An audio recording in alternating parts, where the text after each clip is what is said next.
हेमंत अत्री से शुरू करती हूँ, क्योंकि पार्लियामेंट से जो बड़ी खबर है कि अभिषेक मनु सिंघवी की कुर्सी के नीचे से बताइए बंडल ऑफ नोट्स मिला है। उन्होंने ये कहा कि भाई संसद में जाता हूं तो मैं कभी भी 500 रुपए से ज्यादा एक नोट वो लेके चलते हैं अपने जेब में। अब बताइए ये क्या पूरा एक षड्यंत्र लग रहा है बीजेपी का कि अदानी के मुद्दे से पूरा ध्यान भटका दिया जाए और ये कह दिया जाए कि देखिए कांग्रेस किस किस तरीके से काम कर रही है। जी हेमंत जी। नमस्कार नीलू जी, आपको, सारे दर्शकों को।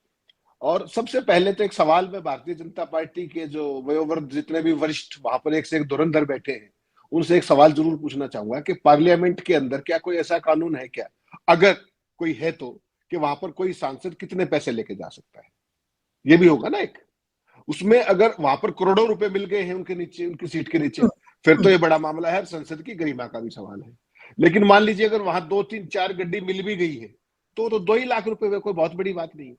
और अभिषेक मनु सिंघवी का अगर आप एनुअल रिटर्न देखेंगी तो वो साल में करोड़ों रुपए देते हैं।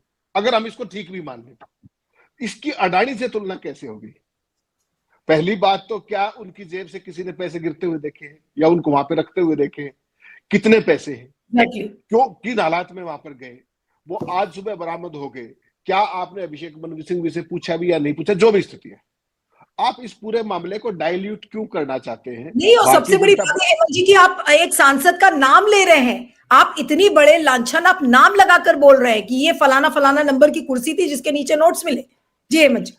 नहीं, बेसिकली भारतीय जनता पार्टी का तो कार्यक्रम यही रहता है, जब उनके पास कुछ भी ना हो तो इस तरह की चीजें करने में माहिर है।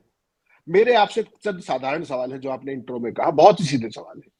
अगर 3 व्यक्ति, जो ट्रायंगल बताया, परम आदरणीय परम श्रद्धेय अपने क्या नाम है, जो झूठ की फैक्ट्री के जो मालिक हैं संबित पात्रा, उन्होंने कहा कि एक ट्रायंगल है, ये ट्रायंगल में 3 लोग हैं, OCCRP, जॉर्ज सोरोस और राहुल गांधी। मेरा उनसे एक साधारण सवाल है कि क्या ये तीनों उनकी ताकतवर मशीनरी से बाहर है क्या? जब अमेरिका की सरकार FBI जांच करके दुनिया के सबसे बड़े ओलिगार्क्स में से एक, बीजेपी प्रायोजित ओलिगार्क्स में से एक गौतम अडानी और उनके भतीजे के खिलाफ केस दर्ज कर सकती है, तो क्या आप जॉर्ज सोरोस के खिलाफ केस नहीं दर्ज कर सकते? आप करिए OCCRP के खिलाफ केस दर्ज, आप करिए राहुल गांधी के खिलाफ केस दर्ज, करिए ना, कहां समस्या है उसमें? अगर आपके पास सबूत है, आप तो दुनिया के सबसे ताकतवर, स्वघोषित 56 इंची विश्व गुरु हैं, तो आपको राहुल गांधी को गिरफ्तार करने से कौन रोक रहा है? आप कर लीजिए। राहुल गांधी ने तो मना नहीं किया ना कि मुझे गिरफ्तार मत करो, लेकिन इस तरह की निर्लज्जता और शर्मनिरपेक्षता ये लाते कहां से? ट्रायंगल तो एक और भी है, ट्रायंगल तो मोदी का है, ट्रायंगल उसमें अडानी का है और उसमें माधवीपुरी बुच भी है। और अगर इसको आप, इसका जो अगर आयत बनाओगे तो उसमें इस जो आपने एक बड़ा शब्द गलत कहा कि ये स्लीपर सेल है, ये स्लीपर सेल नहीं है, आप गलत समझ रहे हैं नीलू जी। ये एक्टिव PR है उनके। जिन सवालों पर अडानी नहीं बोलते उन पर ये डिफेंड करते हैं उनको, तो आप इनको स्लीपर सेल कैसे कह सकते हो? स्लीपर सेल तो वो है जिसकी मुझे और आपको, हम सबको एक आशंका है कि ये वो लोग हैं। ये तो सरेआम ओपनली कर रहे हैं। अडानी इज, पहले अभी तक क्या होता था कि अडानी इज मोदी, मोदी इज अडानी, यही हो रहा था ना। अब तो BJP is Adani and Adani is BJP, isn't it? Adani is India and India is Adani. Can you से नो टू इट? किसी मीडिया चैनल के अंदर कहीं पर कोई बहस दिख रही है क्या आपको, जिस दिन से ये कार्यक्रम आया है बाहर से, जो FBI की और सारी चीजें जो आई निकल के? नहीं आया। सीधी सीधी बात यह है कि केवल लांछन लगाई है। और कांग्रेस पार्टी ने इस बार जिस तरीके का बीड़ा उठा लिया है, कल आपने देखा कितनी, अगर कोई शर्मसार व्यक्ति हो ना, जिसको थोड़ी बहुत इज्जत मान मर्यादा हो, तो वो पूरे देश से हाथ जोड़ के माफी मांगे, इस्तीफा देके घर चला जाए। जो कल संसद के अंदर जो हुआ था, सारे MPs जिस तरीके से अडानी के स्टिकर्स लगा के, आप मना करो ना उनको कि ये फोटो गलत है, आप मना करो ना कि तथ्य गलत है। ऐसा कौन सा कानून है हिंदुस्तान का आर्थिक कानून जो गौतम अडानी ने नरेंद्र मोदी की सरपरस्ती में, एक है तो सेफ है के तहत, जो नहीं तोड़ा उन्होंने? एक कानून बता दीजिए मुझे। राउंड ट्रिपिंग के उनके ऊपर आरोप है, आयात निर्यात के अंदर तमाम वो चीजें हैं, जो बाहर से जो बेनामी कंपनियों का सारा खेल उनका है, जो हिंदुस्तान के अंदर 2-2 हजार करोड़ रुपए की कथित रिश्वत का मामला उनके ऊपर है, और तमाम इस तरह की चीजें, सस्ती चीजें खरीद के महंगे बिल दिखा करके लोगों को चूना लगाने का काम उनका है।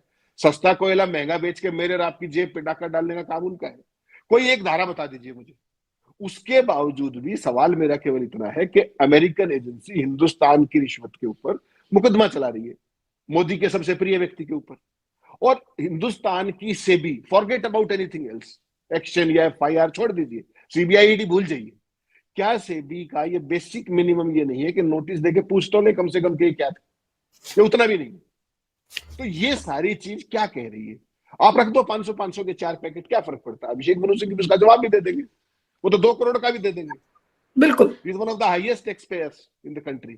सवाल ये है कि आप उस बात को कहां लेके जा रहे हैं, उसको क्यों इधर उधर करके ले जा रहे हैं? आप सीधे सवाल का जवाब दो। लेकिन हेमंत जी, लेकिन क्या इस बात को कहना सही होगा कि बीजेपी पूरी तरह से अदानी के मुद्दे से ध्यान भटकाने के लिए उसने ये नोटों का स्वांग रचा है? क्या हम ये कह सकते हैं? हालांकि इसमें यह भी कहा गया है कि इसमें जांच हो। मल्लिकार्जुन खड़गे ने यह भी कहा है कि हमने जांच से मना नहीं किया, आप जांच कर लीजिए, आपको जो जांच करनी है करिए। और दूसरी तरफ अभिषेक मनु सिंघवी का क्लैरिफिकेशन आ गया है। नहीं, मैं आपको नीलू जी कह रहा हूं, आप बहुत सीनियर जर्नलिस्ट हैं, आपको एक बात समझनी चाहिए कि हम उनके ट्रैप में फंस रहे, इसका चर्चा भी करते। अगर वहां पैसे मिले आप जांच करिए, कौन रोक रहा है? जांच तो होनी चाहिए, करिए आप। उसमें अभिषेक मनु सिंघवी है या कौन है, खड़गे हैं या राहुल गांधी है, किसके पैसे आ जाएगा बात। लेकिन आप जो 10.25 साल से इस देश को मूर्ख बना रहे हैं कि वहां पे वो भी चोर था, ये भी चोर था, वो भी चोर था, और केवल हम शाह हैं। तो अगर देशद्रोही ये है, अगर कोई पूछ ले संबित पात्रा से कि आजादी के आंदोलन के दौरान तुम्हारे बारे में ये बात नेहरू जी ने कही कभी, सरदार पटेल ने कही कभी, कि तुम सारी की सारी पार्टी, तुम्हारा एक स्वतंत्र सेनानी, उसका नाम बताओ जो आजादी की लड़ाई में 1 मिनट के लिए अंदर गया हो, 1 मिनट के लिए? उन्होंने तो कभी आपको नहीं कहा कि आप देशद्रोही हो, जबकि सबको पता था कि आप जिस दिन से ये संगठन आपका बना है उस दिन से लेकर के आपका भारत छोड़ो आंदोलन से लेके किसी भी देश की आजादी के आंदोलन में हिंदुस्तान में आपकी क्या भूमिका थी? किसी ने तो नहीं कहा ना। क्यों नहीं कहा? कि वो लोग गरिमा के लोग थे, उनको अपने काम से काम था, और इनको अपना काम छोड़कर सबसे काम है। बेसिकली चीज आपको समझनी पड़ेगी कि जिसका मूल डीएनए जो होता है उसको वो दूसरे में वही दिखाई देता है। इनकी त्रासदी क्या है कि इनके क्रेडेंशियल्स जीरो है, इनकी सारी राजनीति उधार के सिंदूर पे है। कभी सरदार पटेल का प्रतिमा बनवाने चल पड़ते हैं। अरे सरदार पटेल ने तो आरएसएस पे बैन लगाया था, भले लोगों तो उसके बाद कभी किसी को उठा लाते हैं। सरदार पटेल का जो मोन्टेरो स्टेडियम था अहमदाबाद में, उसका नाम नरेंद्र मोदी स्टेडियम रख दिया, फिर ये सरदार पटेल के वो भगत बनते हैं। इनका कोई कुछ नहीं जानता। ये बेसिकली क्या है, स्वघोषित स्वच्छंद राष्ट्रवादी है। इनको जो सूत आता है वो ठीक, और जो गड़बड़ होती है तो उसमें सारा देश देशद्रोही हो जाता है। एक साधारण सवाल है कि अगर राहुल गांधी के खिलाफ आपके पास सबूत है और वो देशद्रोही है, तो आप जॉर्ज सोरोस के खिलाफ भी पर्चा दर्ज करिए और उनको घसीट के लाइए, जैसे आप किसको लाया करते हैं। आपको ध्यान हो, दुनिया में बहुतों घसीट के लाए, दाऊद इब्राहिम को घसीट के लाते हुए देखे होंगे आपने पिक्चर बॉम्बे के अंदर। उसके बाद जो इनके सारे गुजराती मित्र पैसे ले लेके भागे, उन सबको घसीट लाए अंदर। विशुद्ध लफ्फाज, और इनके के पास सब्सटेंशियली डिलीवर करने के लिए ना तो कभी था, ना है और ना होगा। केवल और केवल ये क्रोनिक कैपिटलिज्म आप लोग कहते हैं, मैं इसको ओलिगार्की कहता हूं, और हिंदुस्तान के अंदर लोग कहते हैं democracy. I strongly disagree as this point in time. Hindustan के अंदर कोई माने या ना माने, आज की तारीख में कैकिस्टो जो क्रेसी होती है, एंड व्हाट इज बिल्कुल one has to understand this. Democracy के नाम पर आज हमारा समाज ऐसा समाज हो गया है जिसका शासन सबसे बुरे और सबसे नाकाबिल लोगों के हाथ में, सबसे गैर जवाबदेह लोगों के हाथ में। ये वैसे तो और पूरा पैन वर्ल्ड फिनोमेना अगर आप देखेंगे, अमेरिका में ट्रंप जैसे लोग हैं, फ्रांस के अंदर क्या हो रहा है, दक्षिण कोरिया में क्या हो रहा है, इजराइल के अंदर क्या हो रहा है, लेकिन हिंदुस्तान उसका एक अदद उदाहरण है कि इतनी बड़ी डेमोक्रेसी किस तरीके के लोगों के पास आ गई है, शासन उसका जो किसी के प्रति जवाबदेह नहीं, जो जनता के प्रति जवाबदेह नहीं।